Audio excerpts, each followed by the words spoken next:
Proper set करके रखना पड़ेगा जिससे परफॉर्मेंस बेटर।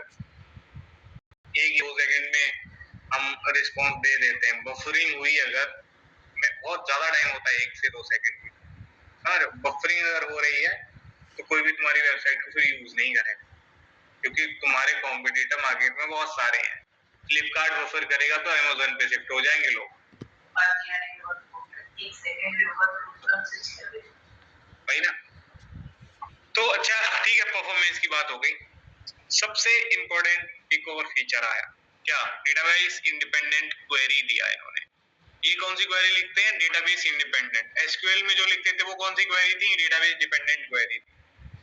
सर इंडिपेंडेंट का क्या मतलब है? जावा भी तो प्लेटफॉर्म इंडिपेंडेंट होता था, प्लेटफॉर्म इंडिपेंडेंट था। यहाँ क्या ऑब्जेक्ट ओरिएंटेड प्रोग्रामिंग है ना, प्लेटफॉर्म इंडिपेंडेंट है, वो मल्टीपल प्लेटफॉर्म से वो रन कर सकती है। वैसे ही ये जो हाइबरनेट ने प्रोवाइड किया एचक्यूएल, ये क्या है? एचक्यूएल फुल फॉर्म है हाइबरनेट लैंग्वेज। क्या होता था? Structured query language. तो ये एचक्यूएल इज द ऑब्जेक्ट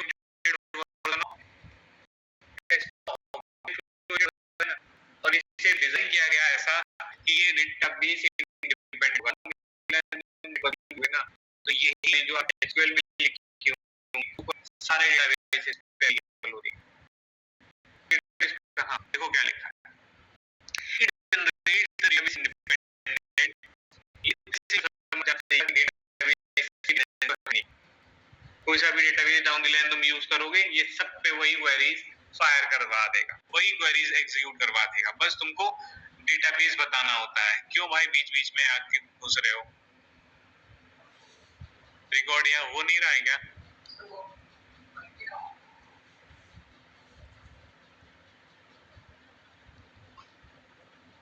ठीक है आगे। So you do not need to write database specific queries before Hibernate if database is for a project to SQL query as well that lead to the maintenance। पहले क्या होता था? उन्हें hibernate से पहले अगर आपने JDBC में क्वेरी लिखी है तो डेटाबेस स्पेसिफिक लिखनी पड़ती थी, है ना। हमने अगर MySQL यूज किया है तो हमने MySQL की स्पेसिफिक क्वेरी लिखी हुई है, फिर मैं कभी MongoDB यूज करता हूँ या फिर मैं Postgres यूज करता हूँ या फिर मैं Oracle यूज करता हूँ, तो फिर मेरे को क्वेरीज मॉडिफाई करनी पड़ती थी। क्यों? वो हम खुद लिख रहे थे। हाइबरनेट के केस में ऐसा नहीं हुआ। क्यों? क्योंकि इन्होंने प्रोवाइड किया एचक्यूएल जो कि है डेटाबेस इंडिपेंडेंट क्वेरी लैंग्वेज। कैसी लैंग्वेज है? Database independent. तो यहाँ पे बस आप डायरेक्ट बता दो कि हम MySQL डेटाबेस यूज कर रहे हैं, Postgres कर रहे हैं, Oracle कर रहे हैं, जो भी तुम डेटाबेस यूज करना चाहते हो, बस उसको इनकी कॉन्फ़िगरेशन में जाके एक लाइन लिखनी होती है आपको। ये वही सारे काम वही डेटाबेस स्पेसिफिक क्वेरी चलाना स्टार्ट कर देते हैं। कौन? हाइबरनेट वाले। ठीक है, ये भी एक फीचर है। उसके बाद एक और फीचर है, एडवांटेज नंबर 1। टोटल कितने एडवांटेज है? एक है, देखो एक ही है। क्या लिखा है? ये भी तो पेन था JDBC में, हमें खुद बनाना पड़ता था टेबल, अब बनाना पड़ेगा नहीं। क्यों? क्योंकि सर हाइबरनेट खुद ही जनरेट करके देगा, खुद ही क्रिएट करके देगा टेबल। मतलब टेबल भी खुद ही बनाएगा। हाँ, एक हो या 10 एंटिटी होंगी तो 10 टेबल अपने आप बना देगा। कौन? हाइबरनेट। बढ़िया हो गया। फिर जो तुम्हारी क्लास का नाम होगा वही टेबल का नाम रख लेगा। हर एक वेरिएबल के लिए एक कॉलम बनाते थे ना तुम, एम्प्लॉय क्लास के लिए एम्प्लॉय टेबल बनाया तुमने। एम्प्लॉय में वेरिएबल था आईडी, नेम, जेंडर, सैलरी, तो वहां पे कॉलम बनाया था आईडी, नेम, जेंडर, सैलरी, जिनमें डेटा स्टोर किया करते थे। ये आपके क्लास नेम और वेरिएबल नेम से ही आपकी टेबल बना देता है, और आपकी जो आईडी होगी ना उसको प्राइमरी बना देगा। कौन? हाइबरनेट। क्लास नेम को टेबल नेम यूज कर लेगा, जितने भी एट्रीब्यूट्स होंगे उनको as a column name use कर लेगा और टेबल क्रिएट करके पकड़ा देगा। उसमें सर हम एक्सप्लिसिटली कुछ देना चाहे तो दे सकते हैं, बिल्कुल, उसके लिए एनोटेशंस दे देगा, तो चीजें इजी हो जाएंगी ना तुम्हारी। हाँ, अब आते हैं। कौन है भाई जो बार बार आ रहा है?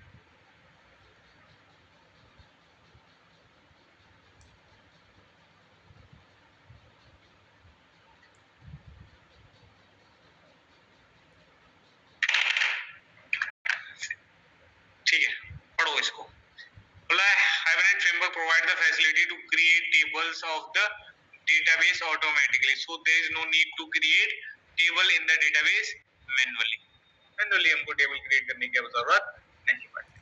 ओके, आगे सिंप्लीफाइज कॉम्प्लेक्स जॉइन.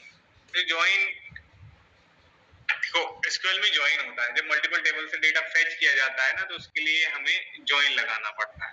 ठीक, और मल्टीपल टेबल के साथ रिलेशन को इंप्लीमेंट करने के लिए हमें एक फॉरेन की रखनी पड़ती है अपनी टेबल के अंदर. तो फॉरेन की कंस्ट्रेंट ऐड करना हो या जॉइन लगाना हो, ये सब हमें करने की जरूरत पड़ेगी ही नहीं.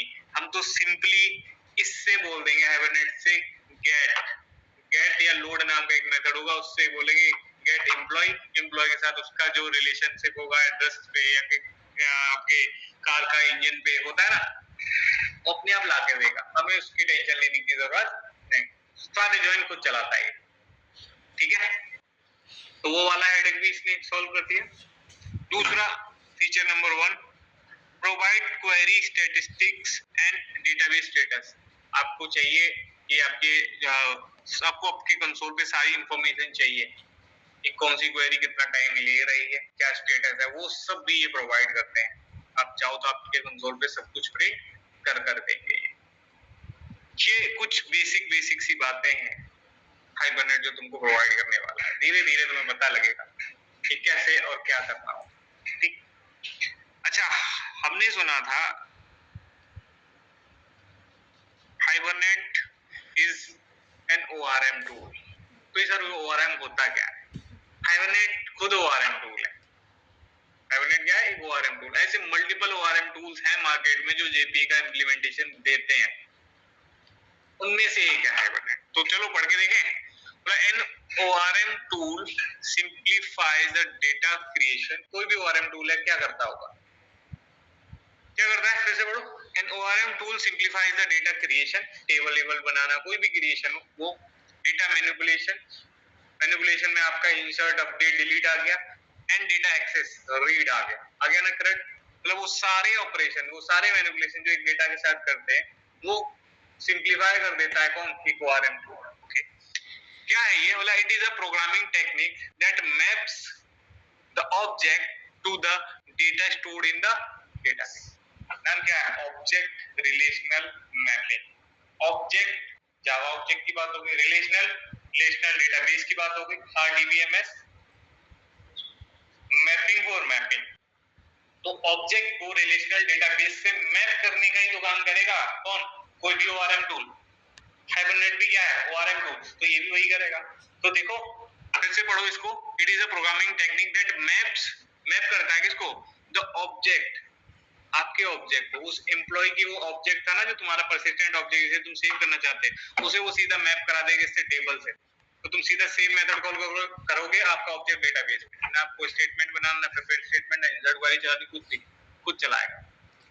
ठीक है, यहाँ पे देख रहे होगे, ये है तुम्हारा डेटाबेस, ये जावा एप्लीकेशन. जावा एप्लीकेशन में बना जावा ऑब्जेक्ट. इस जावा ऑब्जेक्ट को डेटाबेस तक पहुंचाने का काम कौन करेगा? ये ORM.